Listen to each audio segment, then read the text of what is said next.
का भजन कर रहे हो, शिव जी को एक लोटा जल चढ़ा रहे हो, शंकर भगवान का अनुमोदन कर रहे हो, शिव जी का गुणगान कर रहे हो, शंकर जी की कथा का रसपान कर रहे हो, शिव भक्ति में डूबे हुए हो, शंकर जी के नाम में डूबे हुए हो, शंकर जी की भक्ति में डूबे हुए हो, शिव स्मरण में डूबे हुए हो, शंकर भगवान की कथा में डूबे हुए हो, भगवान की अविरल भक्ति में डूबे हुए हो, और यदि कोई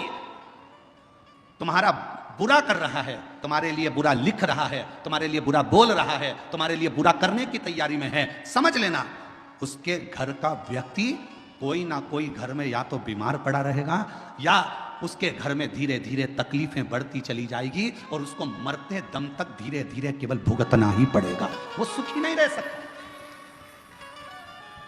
ये सियोर वाला महाराज नहीं कह रहा है, ये पंडित प्रदीप मिश्रा नहीं कह रहा है, यह कह रही है शिव महापुराण की रुद्र संहिता, यह कह रही है कुर्म पुराण का 26वें नंबर का अध्याय वर्णन कर रहा है। स्वयं भगवान शंकर ब्रह्मा जी से कहते हैं, मेरे भक्त का यदि कोई स्वप्न में भी बुरा करने का सोचता है, बुरा बोलने का सोचता है, बुरा कहने का सोचता है, तो उसने अपने पूरे परिवार को डुबोने का विचार कर लिया, उसका परिवार सुखी नहीं रह सकता। तन से, मन से और धन से वो बर्बाद होता ही रहता है। इसलिए मेरी जीजियों, मेरे जीजाओं, मेरी बेटियों बेटाओं, मेरी माताओं, मेरे भाई, मेरे बंधुओं,